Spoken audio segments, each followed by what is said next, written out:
This meeting is being recorded. Bom dia a todos. Vamos dar início a mais uma discussão de caso clínico. Hoje quem vai começar é o Lucas. Então, bora lá, Lucas. Boa aula aí, galera.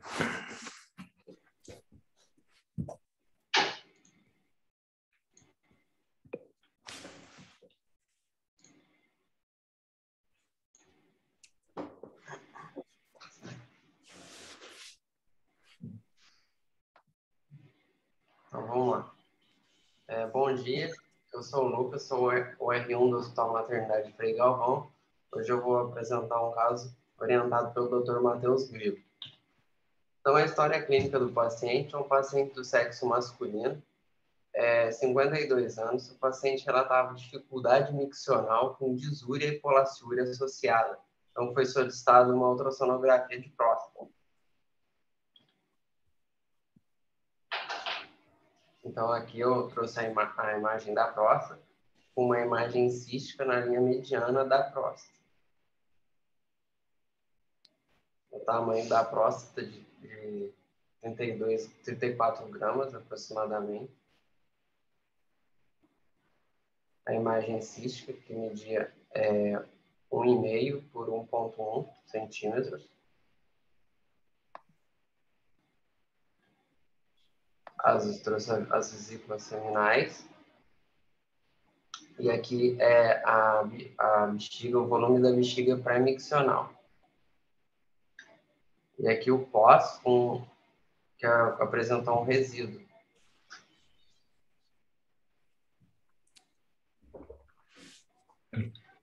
Alguém quer falar alguma coisa? Quer sugerir alguma hipótese?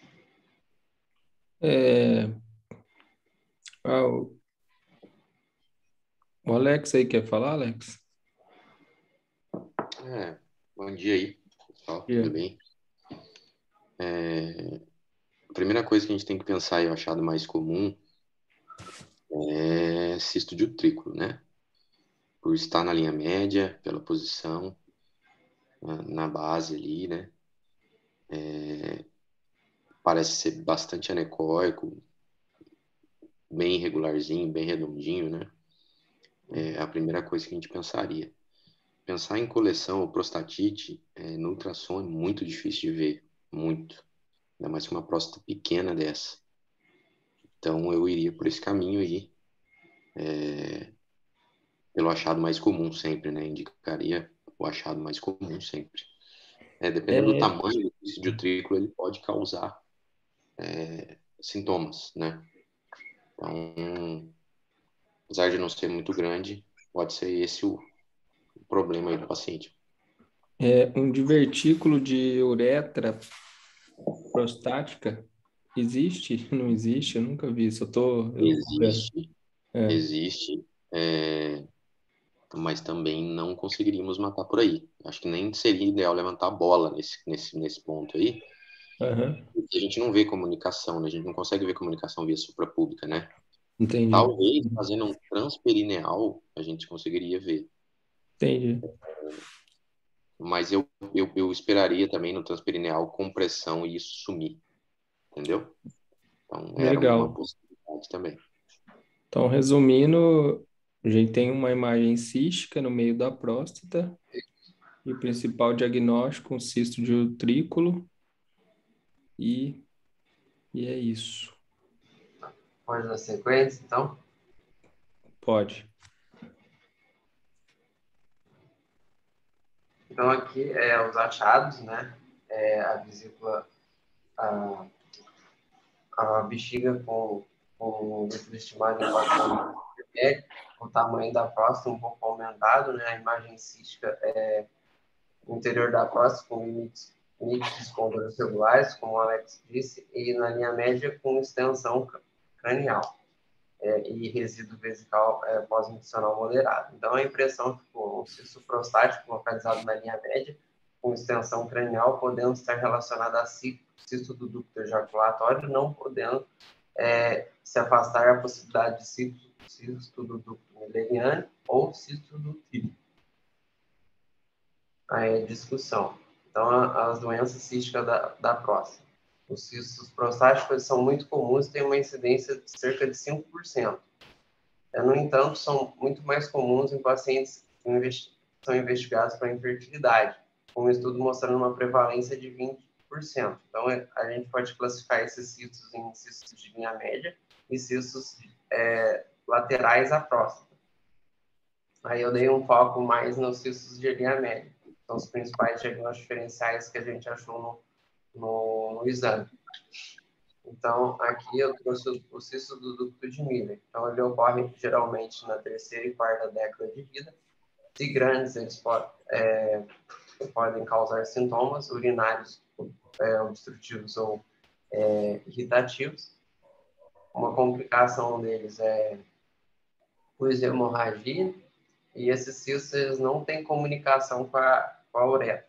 Então, o mecanismo patológico deles são durante o desenvolvimento fetal masculino, os ductos miderianos eles regridem. Então, os cistos do ducto de Miller representam uma regressão incompleta desses ductos. Aqui eu trouxe uma imagem do artigo do cisto de Miller. Aí os cistos do triplo, eles ocorrem geralmente na primeira e segunda década. Aí, no caso da epidemiologia, a gente já consegue separar, tentar diferenciar um do outro, né? Eles são associados à associação de cisto de triplo prostático com uma variedade de anormalidade geniturinária, hipospádia, criptorquidia e agenesia renal unilateral. Os cistos utriculares são variáveis e incluem massa pélvica, sintomas obstrutivos e irritativos do trato, hematura e dor suprabucal retal. A urina se acumula em cistos do útero, uma vez que eles se comunicam com a uretra, apontando para gotejamento pós-miccional. Então, aí outra diferença, o cisto do útero tem uma relação com a uretra. E o cisto do triplo prostático sempre surge no nível do vermonton e estão sempre na linha média. Aqui eu trouxe essa imagem do cisto do triplo.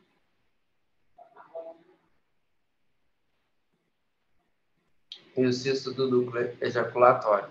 Então, é um tipo raro de cisto.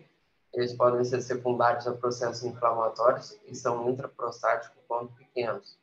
Cistos grandes, eles podem estar associados à dor peniana, disúria, hematospermia e dor ao ejacular. Tipicamente, eles possuem formato ovalado, tendem a estar em uma posição medial da próstata, acima do nível do vermonton, estendendo-se até a base da próstata. Então, as características na ressonância é um baixo sinal em T1 e alto sinal em T2. Na T1 pode ser baixo ou alto. Aqui eu trouxe a imagem do artigo, mostrando o cisto do ejaculatório. Então, esses são os três principais da linha média da próstata. E aqui eu trouxe as lesões císticas da linha lateral da próstata com o cisto de vesícula seminal. E a apresentação do cisto de vesícula seminal congênita durante o período de maior atividade reprodutiva, enquanto os cistos adquiridos são mais observados na faixa etária idosa. Em pacientes sintomáticos, as características de apresentação usuais incluem dor perineal, dor abdominal, dor ejaculatória, disúria, hematura, aumento da frequência da micção, infecções do trato urinário e infertilidade. O congênito ocorre devido à drenagem insuficiente como resultado da atresia dos ductos ejaculatórios, causando distensão das vesículas seminais, levando ainda à formação de cisto, e adquiridos são secundários à infecção prostática ou cirúrgica, causando cicatrização e, finalmente, obstrução da drenagem das secreções. E essas são as referências que eu utilizei. Esse último artigo, ele é muito bom. Matheus, você quer falar mais alguma coisa? Não, é só isso mesmo. É importante a gente ter noção disso, né? Se está na linha média ou não. Até no dia quando eu fiz esse exame, a minha primeira hipótese era o cisto de utrículo mesmo. Mas depois eu discutindo até esse caso com o Marcão, fica difícil no ultrassom a gente ter certeza que é isso, apesar de ser o mais comum. Então é sempre importante deixar esses outros diagnósticos diferenciais, né? Quanto a regressão, né, do ducto milleriano e o cisto do ducto ejaculatório também. Mas é mais isso, mais nesse sentido, né, que é um achado simples, né? Eu particularmente tinha como certo ser um cisto de utrículo, mas é sempre importante deixar na manga esses diagnósticos diferenciais. Só isso. O Mate ou o Lucas, tem como dar uma resumida para nós, então, o cisto mediano e o paramediano e as hipóteses? O cisto mediano, da linha média da próstata, a gente vai pensar em cisto do ducto ejaculatório, o cisto milleriano e o cisto de utrículo. Aí a diferenciação é pelo milleriano e o utrículo, é mais na questão da epidemiologia, que o milleriano ele acontece na terceira e quarta década de vida, e ele não tem relação com a uretra, e o de utrículo, ele acontece na primeira e segunda década de vida e tem relação com a uretra. E até o cisto. Então, o diutrículo, né, o milleriano e o diutrículo são os mais comuns. O milleriano não tem relação com a uretra, o diutrículo tem relação com a uretra e pode dar mais sintomas. Show. E o outro do ducto ejaculatório é o menos comum e ele só vai estar intraprostático quando ele é pequeno. Quando ele está grande, ele já tem uma projeção extraprostática. Legal. E se for longe da linha média, é da vesícula seminal.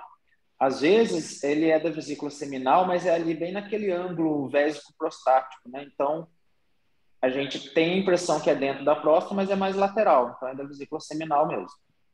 Então, acho que, resumindo, é isso. Muito bom e muito pertinente, porque a gente faz muito ultrassom de próstata, né? E às vezes a gente deixa descrito, mas acaba não concluindo, né? Vocês trouxeram uma revisão aí bem legal. Obrigado aí. Show de bola. Beleza. Tá bom. Aí, Lucas e Mate. Parabéns, Lucas. Obrigado, Márcio. Eu vou dar espaço para o Pedro aqui, pessoal. Passa para o Pedro agora.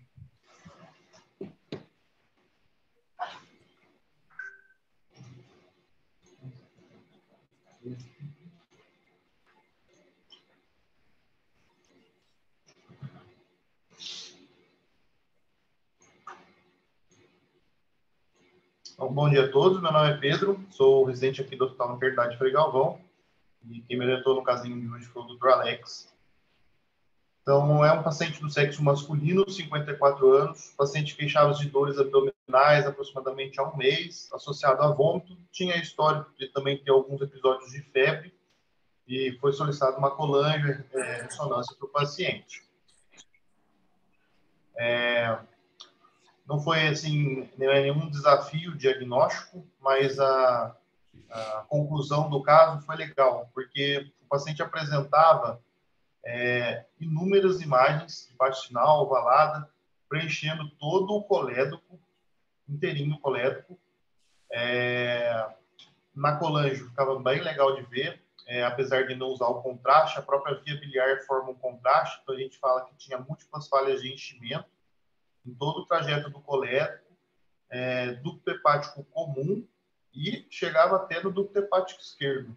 Então, ele tinha múltiplos cálculos incontáveis preenchendo todo esse ramo da via biliar, intrahepática e extrahepática. Contudo, o paciente não tinha cálculo nenhum dentro da vesícula biliar. A vesícula biliar dele estava vazia.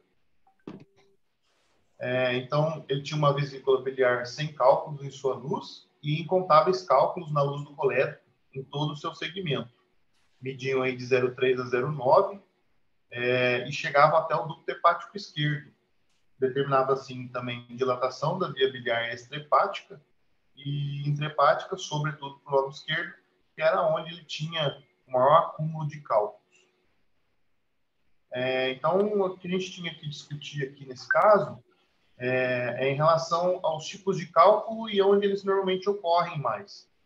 Porque a prevalência dos cálculos biliares nos adultos é uma prevalência até que boa, é bem prevalente, varia entre 15% a 20% na população geral, e eles podem ser formados tanto por colesterol quanto por pigmento. Os cálculos de colesterol normalmente estão relacionados aos defeitos metabólicos na secreção dos lipídios, que vão precipitar colesterol dentro da via biliar, fazendo a formação dos cálculos. E o que faz existem alguns fatores de risco para que o paciente tenha uma síntese maior de colesterol, como, por exemplo, nos pacientes obesos, nas pacientes que usam anticoncepcionais orais, na gravidez, o próprio envelhecimento, diabetes mellitus ou emagrecimento, perda ponderal acentuada. Precipita mais colesterol, eles tendem a formar cálculos. Já os cálculos que são pigmentados, eles correm normalmente quando está relacionado a uma concentração excessiva de bilirrubina. Então, o paciente que tem hemólise crônica, seja por doença falciforme, talassemia, ou então prótese de válvula cardíaca, que faz hemólise crônica, ou então o paciente tem uma infestação parasitária da via biliar, ou até um paciente que tem infecções por bactéria da via biliar recorrentes.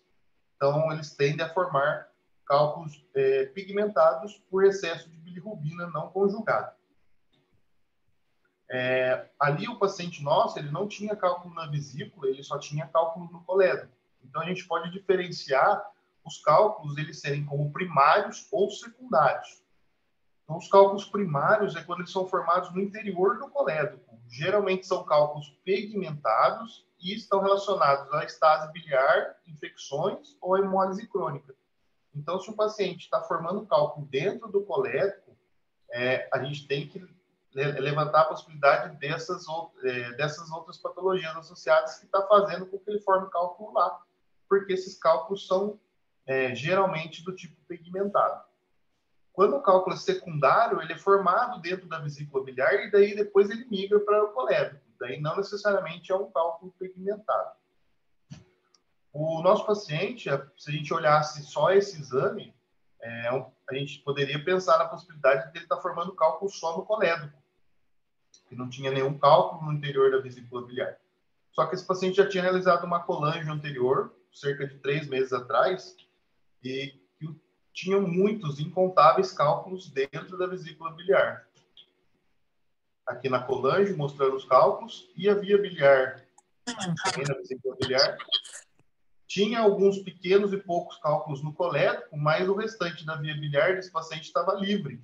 Então, a gente concluiu que algum cálculo progrediu para o colédoco, que já tinha no exame prévio, e, de repente, por aumento ali da estase, provocando dilatação da via biliar montante, propiciou que todos os cálculos que anteriormente estavam dentro da vesícula biliar migrassem para o colédoco, hepático comum, fosse até o hepático esquerdo, chegando no exame que a gente tinha hoje, que o paciente já não tinha mais nenhum cálculo na vesícula biliar e estavam todos acumulados na via biliar de colédoco até o hepático esquerdo.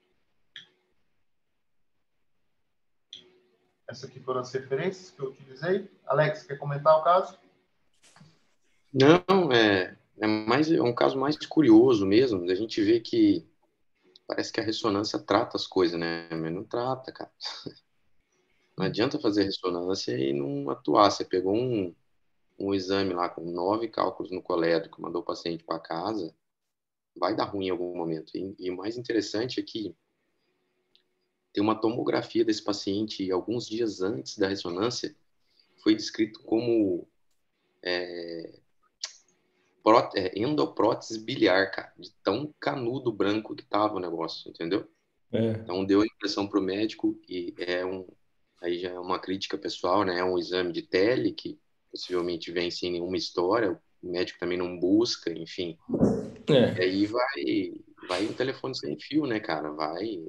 A informação errada vai aumentando, vai piorando a situação do paciente, né? Mas esse caso aí, eu pedi para ele realmente falar sobre essa produção de cálculos eventualmente secundário, primário, que eu acho interessante, mais da causa aí do paciente, né? Eu nunca me atentei a isso, né? De pensar no cálculo produzido em vesícula e pensar no cálculo que foi produzido no colédoco, né? Muito interessante, é um tema, para mim, é novo. E o que eu estou vendo é que a gente pega muito o pronto-socorro, né? Os caras, os médicos, eles fazem uma propedêutica de imagem e sem pensar muito no paciente, né? Eles talvez estão querendo fazer a propedêutica, não sei se para passar plantão, o que que é. Eu peguei a semana passada um laudo de tomografia, né, de urgência. Um colega nosso descreveu corretamente que tinha um cálculo no terço distal do colédoco, era um cálculo hiperdenso, então deu para ver na tomo sem contraste, paciente com dilatação de via biliar, ou seja, o paciente estava fazendo, né, uma icterícia obstrutiva, etc. E isso no plantão da noite. Eu cheguei de manhã no hospital, estava lá o paciente para eu fazer o ultrassom dele para avaliar a via biliar. Falei, meu, o diagnóstico já está pronto, tem que aliviar esse cara, né? Aí eu conversando com ele, não, só estou aguardando esse exame para ter alta. Falei, não, na verdade, nem precisava desse exame, o senhor precisava estar internado. Enfim, então eles estavam seguindo a propedêutica ali de avaliar a via biliar, só que o diagnóstico já estava feito pela tomografia, né? Então, assim, é uma pena para o paciente, mas é isso que tem acontecido, né? Vamos ver um outro casinho, o Alan.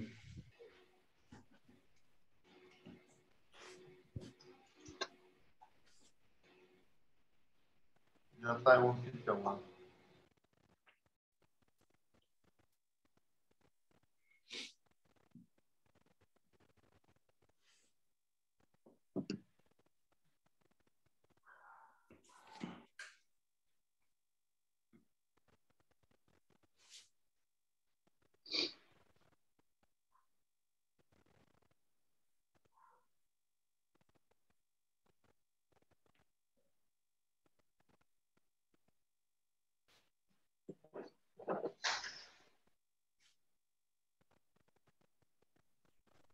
Tô conseguindo ver o slide?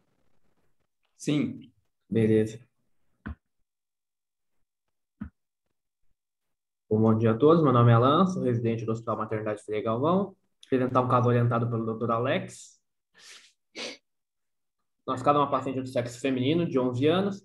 A gente vinha com histórico de irregularidade menstrual, fluxo aumentado, sem sintomas álgicos. O paciente realizou uma ultrassonografia em outro serviço e, posteriormente, uma ressonância da pelve. Aqui a gente trouxe a ressonância magnética da pelve. Aqui, cortes sequenciais, axial, de caudal para cranial, em sequência ponderada em T2.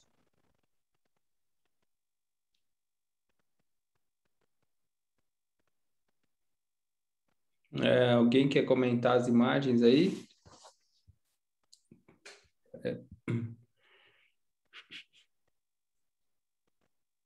Parece um útero bicorno aí, né? Isso, parece um útero Mas, bicorno. mas Também seguindo ali na imagem superior esquerda, eu não sei se ali está pegando já o canal vaginal, me parece, ou o colo uterino, e ali parece que tem dois, né? Uma divisão ali também. Então, talvez pensaria no útero de Delfo. Agora, o estranho é que esse útero está deslocado para a esquerda. Não sei se é por conta dessa coprostase aí da paciente, enfim. Mas eu pensaria, né, num útero de Delfo e talvez com septo vaginal. Não consigo definir aí nessa imagem. E sendo um útero de Delfo, eu pensaria, né, na síndrome Millerianas, teria que estender a investigação renal para ver se ela tem uma genesia renal. Exatamente, e ver até a implantação desse ureter da paciente, né? Exato. E mais ou menos isso, ou ela tem mais alguma coisa? Mais ou menos essa ideia mesmo. A gente tem mais imagem aqui. Na verdade, se eu for E... voltar aqui. Ah, não, pode ir.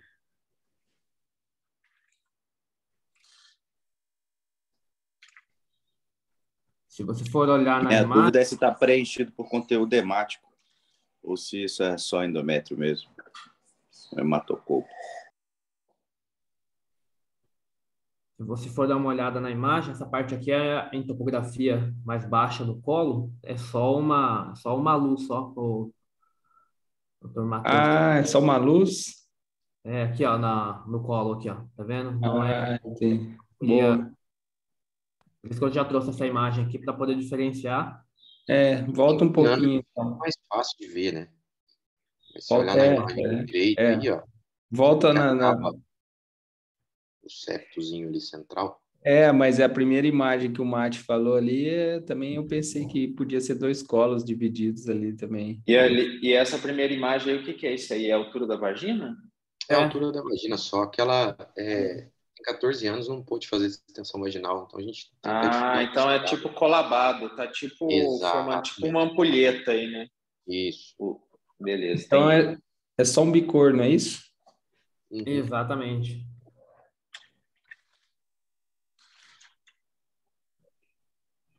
Então, deixa com a descrição dos achados, outra em AVF, lateralizado à esquerda, como o próprio Dr. Matheus conseguiu avaliar, com alteração morfológica, caracterizado por 2 cavidades endometriais, inferindo a alteração da fusão mulleriana, com contornos regulares e textura miometrial homogênea. E o canal endocervical único. De impressão, com achados de imagem caracterizando a alteração da fusão mulleriana, compatível com outro bicorno. Aqui a gente tem as imagens chaves aqui. Mas isso não tem a ver com a sintomatologia dela, né? Porque ela só tem essa disfunção de menstruação por conta da idade precoce, né? É isso? É isso. Isso é um achado de exame, né? Achado de exame. Aí que eu tinha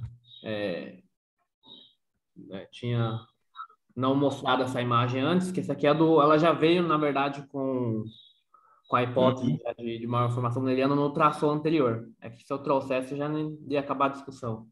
Mas aqui no próprio exame anterior de ultrassom já tinha levantado essa possibilidade. É um achado de exame, mas é importante resolver trazer, porque é importante a gente ter uma noção, principalmente de como a gente poderia achar no exame, como, assim, meio que cara crachá, a gente olhar e já ter uma hipótese do que pode ser e saber quais são os tipos que é importante. Então, eu trouxe aqui um pouquinho uma revisão sobre anomalias mullerianas, que são anomalias congênitas decorrentes da falha de desenvolvimento, reabsorção ou fusão dos ductos mullerianos. Tipo, que a incidência de 1 a 5% em todas as mulheres e a incidência maior em mulheres com aborto de repetição. Normalmente ela tem a classificação das anomalias, normalmente pode ocorrer uma agenesia uterina ou uma hipoplasia uterina, útero unicorno, útero de Delfo, útero bicorno, que é o segundo tipo mais comum. Aí aqui só para mostrando, tem mais casos, só para mostrar primeiro. Aqui a topografia, o esquematizado normal do útero. Aqui a imagem no ultrassom. E aqui, por exemplo, como a gente já tinha falado anteriormente, um caso de agenesia uterina. Aqui no sagital T2. Aqui uma imagem de um útero unicorno, aqui no desenho esquemático, para a gente ver como que a gente encontraria no exame. E aqui no exame de ressonância, num corte oblíquo. Aqui um útero de Delfo. A gente tem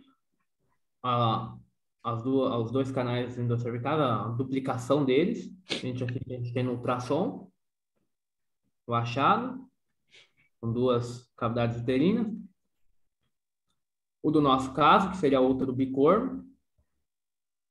A gente tem o achado dele no ultrassom também, não é da nossa paciente, mas trouxe para poder ilustrar. Os outros tipos também, que seria o útero septado, que é a anomalia mais comum, o útero arqueado e o útero em forma de T, que é uma exposição em útero dietil lestilbestrol, que era uma substância que no passado era usada, que o pessoal achava que ajudava na gestação, então era muito usado, atualmente é usado em paciente com câncer de mama ou câncer de próstata metastático. Mas no passado se achavam que era benéfico para a gestação, então se usava, então teve muita exposição em útero a essa substância. Aqui a gente tem um útero septado. Você vê que o formato do útero não muda, o que muda é a porção interna. Aqui a gente tem a imagem do útero septado no ultrassom. Você vê a diferença, você vê que o fundo uterino ele mantém a sua forma, tendo a parte interna alterada. Ele pode ser parcial ou total. Aqui o arqueado. A gente tem essa depressãozinha aqui na porção do fundo uterino. E aqui o útero em T, que eu não consegui achar uma imagem boa para ilustrar aqui. Na clínica, a maioria é assintomática, por isso que muitas vezes é achado incidental de exame, como no nosso caso. Mas, porém, pode ocorrer obstrução do ducto mulleriano e os pacientes apresentam uma massa abdominal e dismenorreia. E as pacientes também podem apresentar abortos recorrentes e infertilidade, que é um achado que acontece com frequência nas pacientes com alteração, com esse tipo de alteração. Em associação, que a gente tem que pensar é importante, quando a gente acha essa alteração, a gente tem que procurar outras alterações, como, por exemplo, a genesia renal, uma ectopia renal fundida cruzada, ou, por exemplo, um sistema coletor duplicado, que são alterações que podem vir junto com essas anomalias. E só para deixar citado, normalmente, na própria embriogênese, né, a gente tem os ductos mullerianos e os ductos de Wolff, que são importantes no processo da embriogênese. No homem, os ductos mullerianos eles regridem e devido ao hormônio antimulleriano e com a produção a exposição à testosterona, você tem o desenvolvimento dos ductos de Wolff, que no sexo masculino dão origem aos ductos deferentes, o epidídimo e a vesícula seminal, e os ductos ejaculatórios. E então, uma alteração nesse processo, por exemplo, de desenvolvimento dele, pode ocorrer a alteração nessas topografias no sexo masculino, como, por exemplo, a não exposição à testosterona, pode ocorrer o não desenvolvimento dos ductos de Wolff e a produção, por exemplo, a não produção dos órgãos genitais internos masculinos. É mais ou menos isso que eu queria trazer. Chefe, falar mais alguma coisa? Uma coisa que eu queria dizer aí é que as alterações mullerianas, a nomenclatura aí, às vezes a diferença é muito tênue, como nesse caso aí. Eu acho que se eu colocasse útero septado, talvez também não estaria errado. Eu vi no dinâmico, e tinha um fino lá, a gente não colocou aqui. Ele tinha uma indentação fúndica bem pequena, que me chamou a atenção mais para ser bicorno. Mas poderia muito bem ser septado, porque a alteração ela não é tão assim de livro como a gente vê, né? O septado vai ser redondinho no fundo, o bicorno vai ter a indentação bem profunda, então assim ele fica entre os dois, sabe? E isso me gerou um pouco de dúvida na hora de colocar, mas eu acho que também não mudaria muito. Como a gente estava na ressonância, é interessante a gente colocar e classificar, não falar só que é alteração de fusão mulleriana e ponto, né? Mas às vezes é muito tênue a diferença, principalmente nessas alterações fúndicas do útero, na morfologia, para a gente tentar classificar, né? E é isso. No caso, nenhuma alteração assim bizarra, mas a gente pega isso relativamente comum, mas é mais para lembrar aí das alterações também, como o Matheus disse, de algumas síndromes que vêm com a genesia, ou fusão, ectopia renal, enfim, é basicamente isso. Beleza, show de bola, belo caso. Pode mandar um anfitrião para mim, por favor? Alguém tem algum casinho para mostrar? Então, vou mostrar um casinho aqui, só um minuto.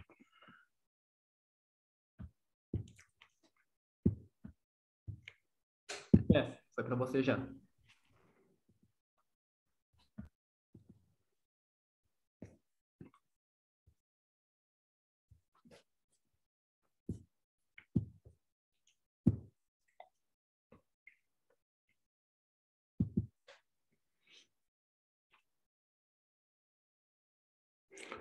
Vocês estão vendo meu sagital T1 aí, do Osirix? Sim. Tá, vou É um paciente sexo feminino, 30 e poucos anos, veio com cefaleia, mais nada. E aí os achados vão passar aí. Então, esse aqui é o sagital T1, tá? Então, já percebo que tem uma lesão aqui no polo temporal, de baixo sinal no T1, tá? Do lado direito. Você vê que interessante, aqui, a versão do Osíris, uma versão mais recente do Osíris, ela já traz essa imagem pequena aqui para a gente usar como referência. É automático isso. Tá? Isso é uma diferença aí dos Horus, né, antigos, versões mais antigas, a versão mais nova do Osíris, tá? Então, eu acho muito legal isso daqui. Isso aqui é uma mão na roda, que ele mesmo faz a reconstrução e te referencia ali, tá? Aqui eu tenho um flare, certo? Então, eu tenho uma sequência flare em que eu vejo a lesão tem predomínio de alto sinal no flare também, com focos de baixo sinal de permeio, tá? Mostra melhor a localização em região temporal. Aqui também eu vejo, pega a região frontal inferior, tá? E talvez ínsula, né? Então, a lesão, ela parece que pega a região do opérculo, né? A região opercular é toda aquela que margeia a fissura silviana. Então, por exemplo, se eu tenho uma região que está adjacente à fissura silviana na região frontal, ela é o opérculo frontal. Se ela é da região parietal, é o opérculo parietal. E assim por diante. Onde ela margeia a fissura é o nome que dá do opérculo, tá? Aqui é uma sequência T2, é uma lesão muito branca no T2, tá? Mas não chega a ser completamente cística, né? Que ela tem um baixo sinal no T2, né? Você vê que fecha um pouco a janela, você vê que ela é sólida mesmo, que ela não é cística, tá? Restrição, não tem restrição à difusão, tá? Então, aqui é a difusão, não restringe, tá? E aí os outros, esse aqui é um coronal T2, só para ver por outro ângulo. Aqui, importantíssimo, um gradiente para ver se tem calcificação ao sangue, né? Não parece ter. Um T1, baixo no T1. E aqui uma sequência pós-contraste, um volumétrico pós-contraste, que eu não percebi nenhum realce, tá? Então, eu estou diante de uma lesão grande, né? Uma lesão de alto sinal no T2, sem foco de calcificação, sem realce. Pedro, primeira pergunta que eu quero te fazer. Você acha que é tumor ou não é tumor? Você acha que é inflamatório, infeccioso? O que você acha que é?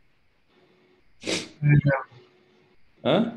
Mesmo sendo tumor ou inflamatório, eu esperaria ver realce pelo contraste. Certo.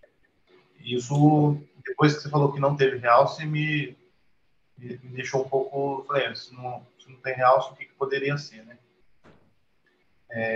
Mas eu acho que pode ter sido uma lesão tumoral e por algum motivo necrosou e não está tendo realce por isso. Não acho que seja inflamatório. Tá, então você acha que é tumor? Sim. Tá. Alguém mais quer mudar a opinião?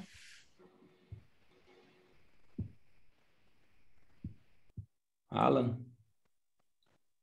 Eu pensaria em inflamatório. Inflamatório. Certo. Apesar do aspecto tumefeito dele estar muito grande, né? O aspecto de massa, né?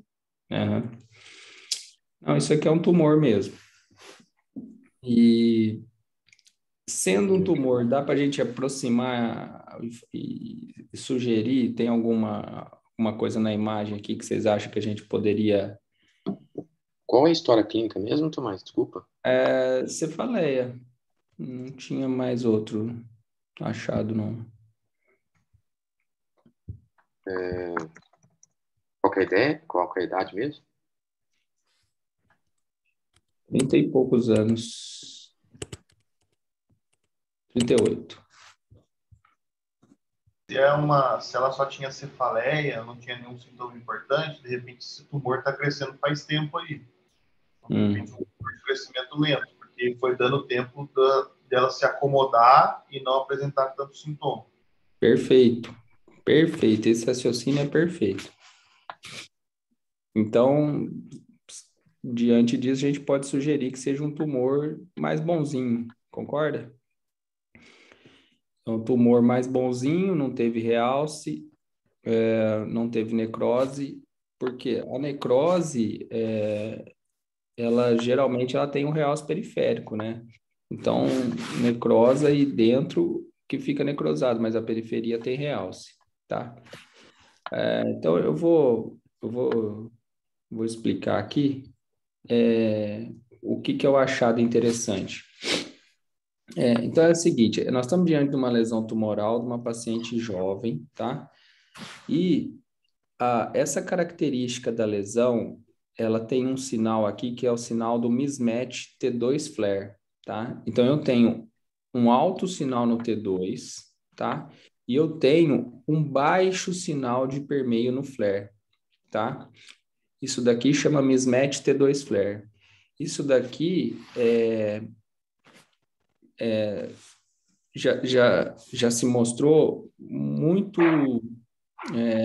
favorável a ser um astrocitoma, tá? Ou um astrocitoma ou um oligodendroglioma. Qual que seria a diferença?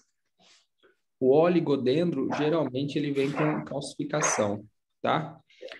Então, só para voltar, o grande tema é um glioma, tá? Glioma eu poderia ter 3 tipos, ou um astro, ou um óligo, ou um GBM, tá?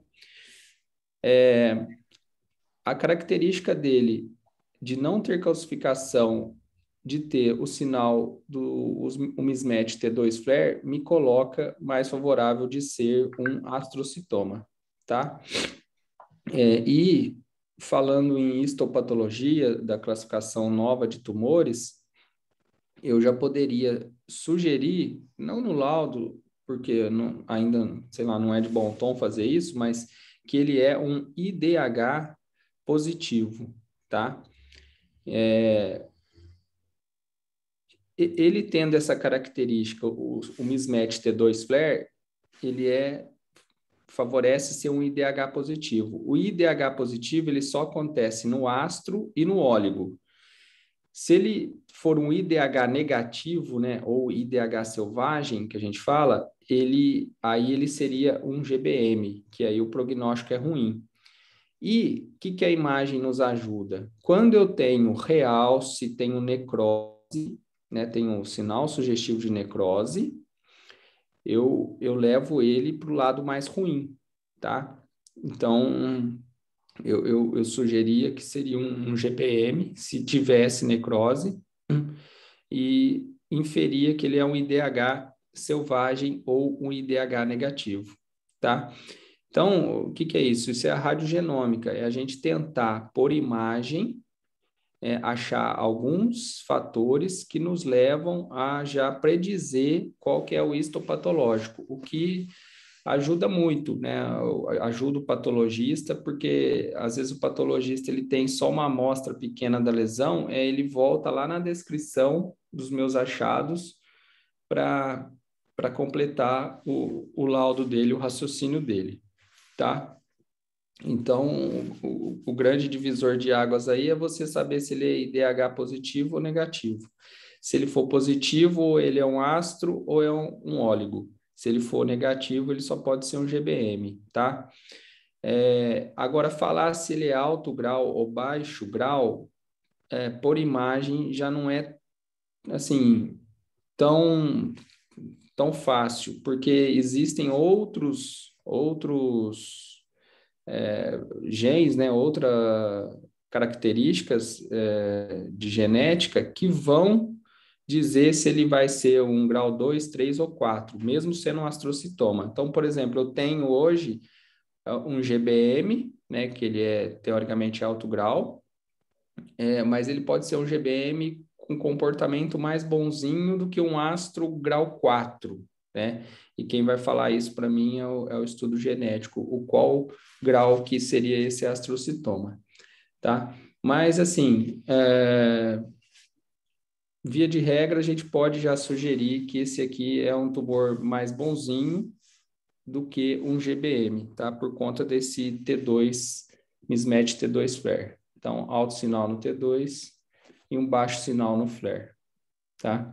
Então, na opinião, eu descrevi, na opinião, eu sugeri que isso fosse um glioma, dentre eles um astrocitoma, por conta dessa característica aí, tá? Então, é isso, um casinho de tumor aí da classificação nova aí. Alguma dúvida aí, galera? Ô, Tomás, essa característica de ser T2 mismatch, né? Então, é porque tem aquela área no flare de baixo sinal, que é necrose? Não, não é necrose, não é necrose, não. É característica dele mesmo. É uma característica de sinal, não é necrose. Se detectar, se ele for lá até para a lâmina, detectar necrose, ele sai do astro, tá? Ele vai para o GBM, tá? Entendi. Então, necrose e neovascularização é característica de GBM, tá? Então, assim, é outro indício, é outra relação de imagem com histopatológico, é essa característica. Se eu ver uma lesão tumoral com necrose, a aparência dela é de necrose, eu não posso colocar ela nos mais bonzinhos, eu não posso colocar ela como um astrocitoma, eu tenho que sugerir que é um tumor de mais agressividade, né? Igual a gente já pegou vários, né, Gia? A gente pegou outro dia aí, a gente fez até espectro e a colina estoura, etc, tá? Beleza, Então, obrigada. isso não é necrose, é só um baixo sinal característico dele. Tá bom, obrigada. Galera, então é isso. Vamos dar um oi geral aí. E vamos encerrar aqui nossa reuniãozinha de hoje. Tomás, Fala, jovem. só compartilha a tela aqui que eu queria mostrar um negócio rapidinho. Opa. Não sei se vai dar para ver, é um videozinho que eu fiz, tá no WhatsApp aqui. Prontinho.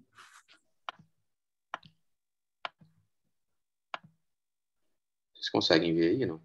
Ah, sim. Uhum. Então, Você dá um mandou play esse aqui. vídeo essa semana, né? Acabou perdendo e eu não respondi. Esse exame aqui é um exame transvaginal normal, paciente sem queixa, tá? Assim, não é exame para endometriose, não é exame para nada, mas eu acho interessante a gente sempre tentar dar uma olhada no sigmoide. Então, olha o que a gente conseguiu ver aí, ó. Está dando para vocês verem aqui, ó. Uhum. Então, ela tinha duas lesões, meio que um espessamento parietal meio polipoide, né? Aqui, e uma mais para cima também, mas sem nenhuma queixa, cara. E assim, pode ser polipoadenomatoide, pode ser endometriose, mas apesar dela não ter queixa, assim, é só para ilustrar rapidinho que a gente consegue ver bem, cara, alça de sigmoide ali no transvaginal. Então, sempre que você correr para a esquerda, faz uma varredura rápida. Eu acho que a gente pode ajudar de alguma maneira sempre que a gente fizer esse exame com mais calma. Uhum. Deixa eu mudar aqui rapidinho. Alex, para mim, Oi? travou aqui, eu não consegui ver. Eu não sei Eu se te para mando todo depois. mundo Não, eu não sei se para todo mundo travou ou não. Não sei. Não, aqui foi normal. É que eu Não, consegui beleza. ver. Eu não vi, só vi abrindo, mas de boa.